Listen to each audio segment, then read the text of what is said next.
চলো আমরা দেখে নিই এক ঝলকে আরআরবি এনটিপিসির গ্র্যাজুয়েট লেভেল 2024-25 এক্সাম অ্যানালিসিস, যেখানে আমরা আলোচনা করবো আজকের এই ছোট্ট শর্টসের মাধ্যমে কী কী চ্যাপ্টার থেকে জিজ্ঞাসা করছে, কী কী সাবজেক্ট ওয়েটেজ থাকছে এবং কোন কোন টপিক এক্সপেক্টেড।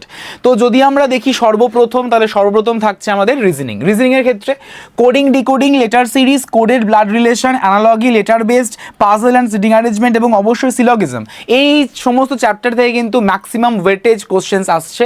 তো মোটামুটি ইজি টু মডারেট অর্থাৎ ডুয়েবল হয়ে যাচ্ছে রিজনিং। যদি আমরা ম্যাথসের ক্ষেত্রে বলি, ম্যাথসের ক্ষেত্রে যাচ্ছে অ্যারিথমেটিকে 25 আর অ্যাডভান্স থেকে আসছে কিন্তু আমাদের 5 নম্বর অর্থাৎ 5টা। তো যেখানে আমাদের প্রত্যেকটা চ্যাপ্টারে কিন্তু ফোকাস করতে হবে অ্যারিথমেটিকে, কারণ প্রত্যেকটা চ্যাপ্টার থেকে তুলে প্রশ্ন আসছে।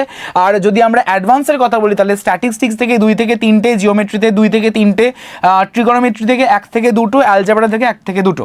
তো মোটামুটি এটাও ম্যাথসের সেকশনটাও কিন্তু ডুয়েবল অর্থাৎ করা যাবে, ইজি টু মডারেট বাট একটু ক্যালকুলেটিভ।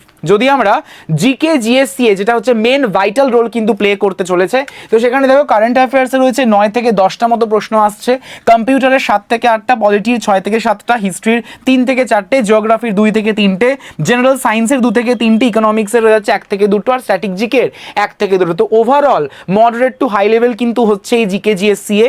তো এই সমস্তগুলো আমাদের ওয়েটেজ। তাহলে তোমাদের এক্সপেক্টেড টপিক কি হতে পারে? এক্সপেক্টেডের ক্ষেত্রে কারেন্ট অ্যাফেয়ার্স 2024-25 অবশ্যই করে যেও। কম্পিউটারের ক্ষেত্রে এমএস ওয়ার্ড, এমএস এক্সেল এবং পাওয়ার পয়েন্ট, এই সমস্ত চ্যাপ্টারগুলো থেকে কিন্তু প্রশ্ন আসছে, তো ভালো করে রিভাইজ করো। আর পলিটির ক্ষেত্রে আর্টিকেলস, মিউনিসিপ্যালিটি এবং কনস্টিটিউশনাল বডিজ, এই সমস্ত টপিকস থেকে কিন্তু প্রশ্ন আসছে, তো এগুলোকেই ভালো করে রিভিশন দিয়ে নেও। Thank you everyone.